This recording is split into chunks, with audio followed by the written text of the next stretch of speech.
सगळं चालवणे सन्मान्य मुख्यमंत्री महोदयांना सुद्धा या सगळ्या गोष्टींची कल्पना आहे. माझा स्पेसिफिक प्रश्न आहे, खंडपीठ हा बोलणार होता विषय, सर्किट बेंच बाबत मुख्यमंत्र्यांनी शिफारस करणं ही गोष्ट खूप वेगळी आहे. आता कदाचित खूप आम्ही आदर करतोय मुख्यमंत्री महोदयांचा, पण सरकार की नियत पे शक है असं होईल.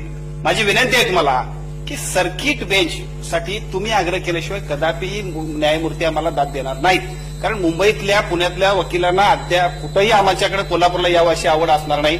इथल्या अर्थकारणाचा विषय आहे, इथल्या न्यायव्यवस्थेचा विषय आहे. आपण स्वतः आम्ही चेंडू तुमच्या कोर्टात टाकतो. आपण स्वतः कोल्हापूरसाठी सर्किट बेंच करण्यासाठी सन्मान्य न्यायमूर्ती आपल्या मुख्य न्यायमूर्तींकडे आग्रह करून ज्यावेळी आपली बैठक असते, मला असं समजलं की 1 तारखेला सुद्धा एक बैठक आहे की ज्यामध्ये जर तुम्ही आर्ग्यू केलं, कारण तुमच्या आर्ग्युमेंटला आता हायकोर्टचे सुद्धा वकील सगळे बाजूला जातील, एवढे प्रचंड तुम्ही खूप चांगल्या पद्धतीने मांडताय. तमाम कोल्हापूरकरांची आणि संपूर्ण 6 जिल्ह्यांची आमची आर्ग्युमेंट तुम्ही या न्यायमूर्तींकडे करून सर्किट बेंच आम्हाला द्याल काय?